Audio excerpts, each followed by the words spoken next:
Саламатсыздар ма? Менің аты жөнім Исова Эльмира Әділханқызы. Пәніміздің аты қазіргі қазақ тілінің сөз жасамы және семантикасы. Бүгінгі қарастырылатын тақырыбымыз сөз жасамдық ұяның құрылымы. Қарастыратын мәселелеріміз сөздің жеке және қарастыратын мәселелеріміз қазақ тіліндегі сөз жасамдық ұялар ұғымы, сөз жасамдық ұялардың құрылысы, сөз жасамдық ұялардың құрылымы, сөз жасамдық ұя мүшелері, ұя құрамындағы мүшелердің қызметі, ұя құрамындағы мүшелердің ерекшелігі. Басқа тілдермен салыстырғанда қазақ тілінде тілі жалғамалы тіл, сондықтан да оның сөз жасамының да өзіндік ерекшелігі бар. Сөз жасамды дегеніміздің өзі туынды сөз, жаңа сөз жасау қызметін беретін тіл білімнің саласы. Сондықтан лингвистиканың бір саласына жататын сөз жасам, жаңа сөз жасаудың барлық мәселелерін түгел қамтиды. Оған сөз жасамдық бірліктерден бастап сөз жасамдық ұя сияқты ірі күрделі сөз жасамдық бірліктер кіреді. Сөз жасамдық процесс нәтижесінде жасалған атаулар сан алуан. Оларды жүйелеп, белгілеп, ізге салу үшін әртүрлі теориялық ұғымдар анықталады. Осындай ғылыми теориялық ұғымдардың бірі сөз жасамдық ұя. Уәждеуші туындыдан сөз жасамдық тәсілдер арқылы жасалып, атау қызметін атқаратын белгілі құрылымдағы түбірлес туынды сөздердің жиынтығы сөз жасамдық ұя деп аталады. Сөз жасамдық ұя сөз жасамның негізгі ұғымы. Сөз жасамдық ұя дегеніміз бір түп негіз сөзден сөз жасамдық тәсілдер арқылы жасалған жүйеге түскен номинация қызметін атқаратын, белгілі бір заттар мен құбылыстарды атауы болатын, белгілі құрылымдағы туынды сөздердің жиынтығы. Сөз жасамдық ұя болу үшін бір негізден тарайтын түбірлес сөздердің жиынтығы болуы қажет. Амонимдес тұлғалар сөз жасамдық ұяға ене алмайды. Түбірлес сөздердің әрқайсысының жеке номинативтік мағынасы болуы қажет. Түбірлес туынды сөздер әртүрлі тәсіл арқылы жасалуы ықтимал. Түбірлес туынды сөздердің мағыналық жақындығы уәждеуші тұлға арқылы сақталып, бір семантикалық өрісте жатуы қажет. Бұл мәселе туралы Анар Салқынбай өзінің қазір қазақ тіл еңбегінде көрсетіп кеткен. Сөз жасамдық ұялардың құрылысы төмендегі ұғымдардан құралады.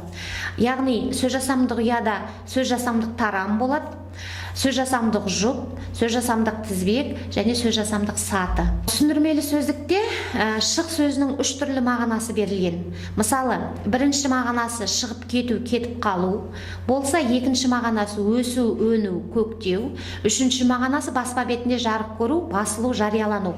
Соның ішінде біз шығып кету, кетіп қалу мағынасының негізіне таралып, осы түбір сөздік жасалған сөз жасамдық ұяға тоқталатын болсақ, қараңыздар. Мұнда сөз жасамдық ұяның 4 сатысы, 9 тарамы, 44 сөз берілген. Қарап қалсаңыздар, мысалы, бірінші шық сөзінен бірінші сатыда 9 сөз тарайды. Ол шығар, шыға, шығасы, шығу, шығым, шығын, шығыңқы, шығыс, шығыссыз. Ары қарай екінші сатыда шығар сөзінің өзінен 8 сөз тарап тұр, өстіп мынау бір үлкен сөз жасамдық ұяны құрайды. Сөз жасамдық тарам дегеніміз не? Сөз жасамдық тарам дегеніміз тік қатардағы бір сатыда бір негіз сөзден өрбіген туынды сөздердің жиынтығы. Мысалы, бірінші сатыда жаңағы біз оқыған шығар, шығасы, шығу, шығым, шығын, шығыңқы, шығыс, шығықсыз сөздері бірінші тарамда тұрған сөздер. Дәл сол сияқты екінші сатыда 5 тарам бар және үшінші сатыда 2 тарам бар. Осы сөз жасамдық ұяның. Сөз жасамдық жұп. Сөз жасамдық жұп сөз жасамның ең кіші мүшесі, негіз сөз бен туынды түбір сөздің жиынтығы. Сөз жасамдық ұя қанша сөзден құралса, онда соншалық сөз жасамдық жұп болады. Сөз жасамдық ұяның ең кішісінде 1-2 сөз болады. Мысалы, шық сөзі мен шығар сөзі бір жұп болады, шығар мен шығарғыш сөзі бір жұп болады, шығарғыш пен шығарғыштық бір жұп болады. Немесе шығар мен шығарма сөзі бір жұп, шығарма, шығармашылық, шығарма, шығармалық деген сөздер бір жұп құрайды.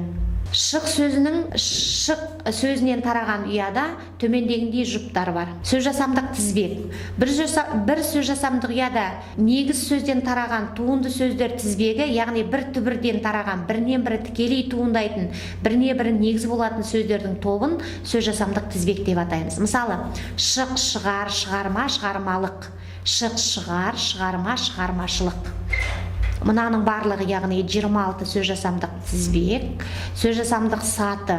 Жоғарыда көрсетілген мысалда 4 саты бар. Оның түп негіз сөзі шық болса, әр сатыда, яғни шық сөзінен әр сатыда мынандай сөздер жасалатындығы көрсетілген. Жалпы статистикасына келетін болсақ, шық түп негіз сөзінен бір сөз жасамдық ұяда 44 сөз туындайды екен, туынды сөз туады.